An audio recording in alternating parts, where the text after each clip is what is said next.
Hi hello welcome back to our channel. ఈరోజు నా breakfast వచ్చేసి నేను 2 ఎగ్స్ కీరా ఇంకా ఏబీసీ జ్యూస్ తీసుకుంటున్నానండి. నేను ఏబీసీ జ్యూస్ అయితే ఇలా తయారు చేసి పెట్టుకుంటున్నాను. దగ్గర దగ్గర 2 బాటిల్స్ దాకా తయారు చేసి పెట్టుకుంటున్నానండి. ఇలా చేసి పెట్టుకుంటుంటే నాకు రెగ్యులర్గా చేసుకునే పని తగ్గిపోతుందన్నమాట. సో ఈజీగా బ్రేక్ఫాస్ట్ కూడా కంప్లీట్ అయిపోతుందన్నమాట. మార్నింగ్ నేను మార్నింగ్ ఎక్సర్సైజ్లు అవి చేసేసుకున్న తర్వాత కంపల్సరీ యోగా చేస్తానండి. నేను చేసిన తర్వాత ఇలా జ్యూసు ఇంకా బ్రేక్ఫాస్ట్ ఇలా కంప్లీట్ చేస్తున్నాను. సో ఈ విధంగా తీసుకోవడం వల్ల, ఈ విధంగా చేసుకొని బీట్రూట్ ఏబీసీ జ్యూసు ఈ విధంగా చేసుకొని పెట్టుకోవడం వల్ల నాకు రోజువారి పని చాలా ఈజీగా ఉంటుందన్నమాట. సో నేనైతే ఆఫ్టర్నూన్ అయితే ఇక్కడ ఇంతకుముందు బ్రౌన్ రైస్ పెసరపప్పు వేసి చేసుకునేదానండి. ఈరోజు వచ్చేసి నేను గోధుమ రవ్వతో ఇంకా పెసరపప్పు వేసేసి, గోధుమ రవ్వ ఒక గ్లాస్ తీసుకుంటే కొంచెం మీడియం సైజు పెద్ద గ్లాస్ అండి, ఆ గ్లాస్తో తీసుకుంటే హాఫ్ వరకు, అదే గ్లాస్తో హాఫ్ వరకు పెసరపప్పు తీసుకుంటున్నాను. దగ్గర దగ్గర 4 గ్లాస్ ఆఫ్ వాటర్ అనేది వేసుకుంటున్నానండి. అప్పుడే మనకు మెత్తగా వస్తుంది. 4 గ్లాస్ ఆఫ్ వాటర్, ఒకవేళ నానబెట్టుకుంటే 3 గ్లాస్ ఆఫ్ వాటర్ చాలండి. పెసరపప్పు ఒక హాఫ్ అన్ అవర్ నానబెట్టుకుంటే, ఉప్మా రవ్వ ఈ 2 నానబెట్టుకుంటే 3 గ్లాస్ ఆఫ్ వాటర్ సరిపోతుంది. లేదు డైరెక్ట్గా నానబెట్టకుండా ఒకటేసారి చేసేసుకుంటే నేనైతే 4 గ్లాస్ ఆఫ్ వాటర్ తీసుకుంటున్నాను. నానబెడితే మాత్రం 3 గ్లాస్ ఆఫ్ వాటర్ తీసుకుంటున్నానండి. ఇక్కడ నా లంచ్ వచ్చేసి మునక్కాయ ఫ్రై, ఇంకా పప్పు, ఇంకా దోసకాయ పచ్చడి అండి, దోసకాయ టమోటా పచ్చడి, ఇంకా పెరుగండి. ఇలా నేను కంప్లీట్ చేస్తున్నాను అనమాట లంచ్ అనేది.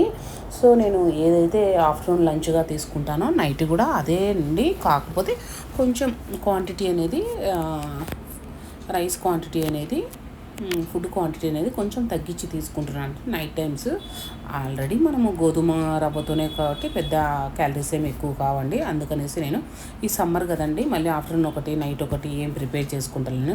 ఇదే ఫుడ్ నేను నైట్ కూడా తీసుకుంటున్నాను అనమాట. ఈవినింగ్ ఏదో ఒక స్నాక్, పీనట్ బటర్తో బ్రెడ్ కానీ ఇలా తీసుకుంటున్నాను అనమాట. లేదంటే ఒక జామకాయ, ఈ విధంగా నేను తీసుకుంటున్నానండి ఈవినింగ్. సో ఇదైతే ఏబీసీ జ్యూస్ నేను ఇలా తయారు చేసి పెట్టుకుంటున్నాను అండి. ఇలా తయారు చేసి పెట్టుకుంటే మనకైతే టైం సేవ్ అయితే చాలా, అంటే చాలా బాగా సేవ్ అవుతుందండి. ఎందుకంటే రెగ్యులర్గా చేసుకోవాలంటే ఒకసారి ఓపిక ఉంటుంది, ఒకసారి ఓపిక ఉండదు. అబ్బా ఏం చేసుకుందాంలే అని ఒకసారి చిరాగ్గా ఉంటుంది కదా. అందులో ఈ సమ్మర్లో స్టవ్ కాడికి వెళ్ళాలంటేనే చాలా విసుగ్గా ఉంటుంది. సో అందుకని నేనైతే ఇక్కడ ఏబీసీ జ్యూస్ తయారు చేసి పెట్టుకుంటున్నానండి. ఇక్కడ 2 స్టెప్ వైజ్ వేసేసుకున్నానండి మిక్సీ. ఒక 5 యాపిల్స్, 6-7 క్యారెట్లు, ఒక 4 బీట్రూట్లు వేసుకున్నానండి. 2 వైజ్ వేసేసుకున్నా, 2 స్టెప్ వైజ్ వేసేసుకున్నా మిక్సీ. అదైతే వచ్చి తర్వాత నేను ఒక స్టెప్ వైజ్కు 1 గ్లాస్ ఆఫ్ వాటర్ అండి, పక్కన ఉంది కదండి గ్లాస్, ఆ గ్లాస్తో 2 గ్లాస్ ఆఫ్ వాటర్స్ అయితే నేను యూజ్ చేశాను అనమాట ఈ బీట్రూట్ జ్యూస్కు, ఏబీసీ జ్యూస్కు. తర్వాత నేను వచ్చిన జ్యూస్నంతా ఇలా ఒక వైట్ క్లాత్లో వేసేసి స్వీట్ చేసుకుంటున్నానండి. అదే స్ట్రైనర్లో వేస్తే మనకు అంత కరెక్ట్గా స్ట్రెయిన్ కాదండి. అందుకనేసి నేను ఇలా క్లాత్లో పెట్టి, వైట్ క్లాత్లో పెట్టేసి, కాటన్ క్లాత్ అండి, కాటన్ క్లాత్లో అయితే మనకు మంచిగా జ్యూస్ అనేది వస్తుందన్నమాట. సో ఈ విధంగా అయితే నేను జ్యూస్నంతా ఇలా క్లాత్లో పెట్టేసి చేసేసుకున్నానండి. ఇది హెల్త్కి ఎంతో మంచిది, హెయిర్కి కానీ ఇంకా ఐస్కి కానీ క్యారెట్ ఇవన్నీ చాలా మంచిదండి. నాకైతే దగ్గర దగ్గర ఒక 4 to 5 డేస్ వరకు వచ్చిందండి. ఎక్కువ డేస్ అయితే రాలేదనమాట, ఎందుకంటే నేను పిల్లలకు కూడా ఇస్తాను కదండి. సో ఇదైతే మినిమం ఒక 1 వీక్ వరకు అయితే మనం ఫ్రిడ్జ్లో స్టోర్ చేసి పెట్టుకుంటే చాలా బాగుంటుందండి. మనకు పని తగ్గుతుంది. దట్టు బ్రేక్ఫాస్ట్ కూడా పొద్దున్నే ఇలా ఏబీసీ జ్యూస్ తాగేస్తే పడిగడుపునే నేను ఫస్ట్ ఇదే తీసుకుంటున్నాను. సో ఇలా తీసేసుకుంటే మనకు హెల్త్ కూడా చాలా బాగుంటుందండి. ఈ వచ్చిన పలుపునైతే కొంతమంది ఫేస్ ప్యాక్ కింద కూడా వేసేసుకోవచ్చు. ఈ పలుపులో కొంచెం ఏదైనా హనీ కానీ ఇట్లా యాడ్ చేసేసుకొని ఫేస్కి అప్లై చేసేసుకోవచ్చు. నేనైతే ఏం అప్లై చేయలేదండి, జస్ట్ పడేసాను అంతే, ఇంకా యూజ్ చేయలేదు. చేసుకోవచ్చు అండి, దీంట్లో కూడా కొద్దిగా ఏదైనా కలుపుకొని మిల్క్ కానీ ఇలా కలుపుకొని ఫేస్కి అయితే ఫేస్ ప్యాక్ లాగా పెట్టుకోవచ్చు. బట్ నేనైతే చేయలేదండి. ఇక్కడ జ్యూస్ని అయితే ఇప్పుడు నేను గాజు కంటైనర్లోకి తీసుకుంటున్నాను అనమాట. వాటర్ బాటిల్స్లోకి తీసి పెట్టుకుంటున్నానండి. కొంచెం బాటిల్స్ను మంచిగా వాష్ చేసేసి వాటర్ లేకుండా స్టోరేజ్ చేసుకోవాలండి. నేను ఈ గ్లాస్ పక్కన చూపిస్తున్నా కదా, ఆ గ్లాస్ ఆఫ్ వాటర్ అయితే యూజ్ చేశాను జ్యూస్లోకి. గ్లాసు ఇలా ఈ విధంగా స్పూన్తో మెల్లిగా నేను జ్యూస్నంతా గాజు గ్లాసులోకి వేసుకుంటున్నాను అండి. టేస్ట్ అయితే ఎంత బాగుందంటే, నాకు తీసుకున్నాను కదండి, చాలా అంటే చాలా బాగుంది. చల్లగా స్వీట్ కూడా నేను ఏ హనీ కలుపుకోలేదండి, డైరెక్ట్ అలానే తీసుకుంటున్నాను. చాలా స్వీట్గా ఉంది, చాలా బాగుందన్నమాట. నాకైతే ఎర్లీ మార్నింగ్ పని తగ్గిపోయినట్లు అనిపిస్తుంది అనమాట. టక్కుమని జ్యూస్ తాగడం ఒక గ్లాసు. అందుకని నాకు 4 days వరకే వచ్చిందండి, పిల్లలకు కూడా ఇచ్చాను కాబట్టి. ఒకరే తీసుకుంటే మాత్రం దగ్గర దగ్గర 1 week వరకు వస్తుందండి. ఈ 2 liters, 1 liter 1 liter. సో ఈ విధంగా అయితే నేను ఏబీసీ జ్యూస్ అనేది తయారు చేసి పెట్టుకున్నాను. ఇది తాగడం వల్ల ఎన్నో హెల్త్ బెనిఫిట్స్ కూడా ఉంటాయండి. రెగ్యులర్గా ఇదే కాకుండా ఒక 15 days తర్వాత నేను మళ్ళీ చేంజ్ చేస్తూ ఉన్నాను అనమాట. నేను 10 daysకి ఒకసారి, 15 daysకి ఒకసారి మళ్ళీ వేరే జ్యూసులు అట్లా తీసుకుంటూ ఉన్నాను అనమాట. సో ఇక్కడైతే నేను ఊరు నుంచి తెచ్చిన కరివేపాకండి, దగ్గర దగ్గర 1 week పెయినే అయిపోయింది. చాలా అంటే చాలా ఫ్రెష్గా ఉందండి, ఇలానే ఉందన్నమాట. నేను ఊరు నుంచి వచ్చేటప్పుడు తెచ్చుకున్నాను అనమాట. అది ఒక వేసేసుకొని, ఒక బౌల్లో వేసేసుకొని, సాల్ట్ వేసేసుకొని ఒక 3 to 4 times కడిగేసి ఇలా ఇంట్లోనే అండి ఫ్యాన్ గాలికి ఆరనిచ్చాను నేను. ఇప్పుడు ఎండలు ఎక్కువ ఉంటున్నాయి కదండి, దగ్గర దగ్గర ఆఫ్టర్నూన్కి అంతా, మార్నింగ్ వేసాను, ఆఫ్టర్నూన్కి అంతా అసలు ఇట్లా నీట్గా ఆరిపోయిందనమాట. సో ఇలా క్లాత్ మీద పెట్టేసి ఫ్యాన్ వేసేసాను, చక్కగా ఆరిపోయిందనమాట. ఎందుకులే, ఊరి నుంచి వచ్చాను కదా, తీసుకొచ్చాను కదా, ఎందుకు అలానే పెడితే ఆకు పాడైపోతుందని ఈ విధంగా నేను తయారు చేసి పెట్టుకున్నానండి. ఇది పొడి కొట్టి పెట్టుకుంటాను, ఆ పొడిని కూడా మీకు వీడియోలో చూపిస్తాను ఫ్రెండ్స్. సో ఈ విధంగా అయితే నేను ఆకంతా కడిగి స్టోరేజ్ చేసుకున్నాను. స్టోరేజ్ ఫ్రిడ్జ్లో పెట్టుకున్నానండి. చాలా బాగుంది, ఫ్రెష్గా ఉందన్నమాట. మనకు ఊళ్ళల్లో పొలాలు ఉంటాయి కదండి, పొలం కాకుండా కలం అంటారు. మీలో తెలిసే ఉంటాయండి, పొలాలు కలాలు అంటారు కదా. మా కలంలో అయితే, మా తమ్ముడు వాళ్ళ కలంలో అయితే ఇట్లా ఏమంటారు, చింత చిగురు చెట్లు, ఇంకా నిమ్మకాయ చెట్లు, ఇంకా కరివేపాకు చెట్లు ఇట్లా ఉంటాయండి కళాలలో. మా వదిన వాళ్ళ కళాలలో ఇలా ఉన్నప్పుడు నేను పోయినప్పుడు, అంటే రెగ్యులర్గా ఏం తెచ్చుకోనులేండి, అప్పుడప్పుడు అట్లా వెళ్ళినప్పుడు కంపల్సరీ తెచ్చుకుంటూ ఉంటాను అనమాట. ఎందుకు, మనకు ఫ్రెష్గా దొరుకుతుంది కదా అనేసి. ఇవి ఇంకా నిమ్మకాయలు, చింత చిగురు కూడా తెచ్చానండి. చింత చిగురు తెచ్చాను కానీ ముందు ఊరి నుంచి వెనకమ్మడే అది పప్పు చేశానమాట. చాలా రోజులు ఉండదు చింత చిగురు ఎందుకులే అనేసి పప్పు చేసేసాను. సో ఈ విధంగా నిమ్మకాయలు అయితే చాలా తెచ్చానండి. ఇవి కొంచెం గ్రీన్గా ఉన్నాయి, మిగతావన్నీ కొద్దిగా పండిపోయినట్లు ఉన్నాయన్నమాట. అందుకని ఇవి అయితే తీసి పక్కన పెట్టానండి. కొన్ని రోజులు అలానే ఉంచుదాంలే అనేసి పక్కన పెట్టేశాను. పిల్లలు కదా, కొయ్యొద్దు అన్నా కూడా ఇలా పచ్చివి అని కోసేసారనమాట, చిన్నపిల్లలు కాబట్టి వాళ్ళు. సో ఇక్కడైతే ఇంకా ఇట్లా పండిపోయినాయండి. కొన్ని అయితే ఇలా ఖరాబ్ కూడా అయిపోయినాయి. చెప్తున్నాను కదా, 1 week పెయిన్ అయిపోయింది కదా ఊరి నుంచి వచ్చేసి కూడా.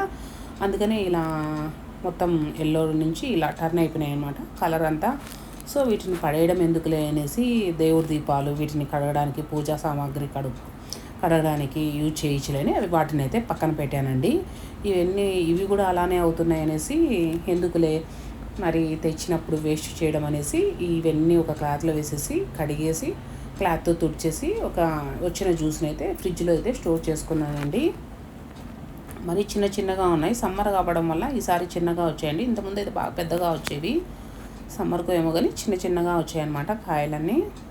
సో ఈ విధంగా అయితే నేను అన్నీ కట్ చేసి పెట్టేసుకొని అలానే పెడుతుంటే అన్నీ మొత్తం ఇదే అవుతున్నాయండి. అదే పనిగా తెచ్చుకున్నాను కదా, వేస్ట్ చేసుకోవడం ఎందుకనేసి ఈ విధంగా చేసి పెట్టుకున్నాను. రోజు కొంచెం జ్యూస్ చేసుకున్నాను అనుకోండి, లెమన్ జ్యూస్ చాలా బాగుంటుంది కదా తాగడానికి, సి విటమిన్ కూడా మంచిగా ఉంటుందని కొంచెం జీలకర్ర, ఇదైన తర్వాత నేను జీలకర్ర ఇంకా వాటర్ వేసేసుకొని, వాటర్ అయినా వేసేసుకోవచ్చు, లేదంటే మీ దగ్గర సోడా ఉంటే కూడా సోడాతో కలుపుకొని తీసుకున్నా చాలా బాగుంటుందండి. ఇవి కలిపిన తర్వాత నేనైతే ఒకసారి లెమన్ జ్యూస్ అనేది చేసుకొని తాగాను అనమాట. దగ్గర జ్యూస్ ఇలా వచ్చింది కాబట్టి ఒక 10 days వరకు మనకు జ్యూస్కు వస్తుందండి. ఈ జ్యూస్ అయితే మనం లెమన్ జ్యూస్ చేసుకొని తాగొచ్చని నేను ఈ విధంగా అయితే చేసి పెట్టుకున్నాను. అలాగే ఉంచితే నిమ్మకాయలు పాడైపోతాయి ఎందుకులే అనేసి ఈ విధంగా తయారు చేసుకున్నాను. ఆఫ్టర్నూన్ అంటే లంచ్ అయిన తర్వాత మధ్యలో ఒకవేళ దాహంగా అనిపించిందంటే నేనైతే ఇలా చేసుకొని నిమ్మకాయ రసం అయితే చేసుకొని తాగుతున్నానండి. సి విటమిన్ కదా, కావాలి మనకు, హెల్త్కి కూడా కావాలి, డైట్ ఉన్నప్పుడు మంచిగా మనకు యూజ్ అవుతుందని నేనైతే ఈ విధంగా తయారు చేసి పెట్టుకున్నాను అనమాట నిమ్మకాయ జ్యూస్ అయితే. ఇక్కడైతే నేను హెయిర్ ఆయిల్ అనేది తయారు చేసుకుంటున్నానండి. ఇక్కడ దగ్గర 1/2 లీటర్ దాకా ఇక్కడ ఆయిల్ అనేది వేసేసుకున్నాను. ఇంకా బాటిల్లో ఇంకా ఉందండి, దగ్గర 1/2 లీటర్ వరకు నేనైతే ఆయిల్ అయితే ఇక్కడ వేసుకున్నానండి. కొబ్బరి నూనె నేను ఊరి నుంచి తెచ్చుకుంటాను కదండి, ఇది గానుగ నూనె గనుగు నుంచో ఊరి నుంచి తెచ్చుకుంటానండి. అక్కడ ఎప్పుడు 3 లీటర్స్ అలా తెచ్చేసుకుంటూ ఉంటానన్నమాట. మనం మాత్రం తెచ్చుకోలేదులేండి, అంత ముందుదే ఉందనేసి ఈసారి తెచ్చుకోలేదు. సో ఇక్కడైతే కొద్దిగా వేడైన తర్వాత ఆయిల్ ఒక్క స్పూను, పెద్ద స్పూన్తో మెంతులు అయితే వేసుకున్నానండి. మెంతులు ఇంకా కరివేపాకు ఇది ఊరి నుంచి తెచ్చినదే అండి. ఇలా స్టోర్ చేసి పెట్టుకున్నాను అనమాట నేను. ఒక గుప్పెడంతా కరివేపాకు, తర్వాత ఒక 10 నుంచి 12 వరకు మందారం ఆకులండి. చిన్న సైజు ఆనియన్ అండి, మరీ ఎక్కువ వేసుకోవద్దండి ఆనియన్, ఎందుకంటే హెయిర్ అనేది రఫ్ అయిపోతుంది అనమాట. చిన్న సైజు ఆనియన్ అండి, మరీ పెద్దది కాకుండా చిన్న సైజు ఆనియన్ అయితే ఒకటి వేసుకున్నాను.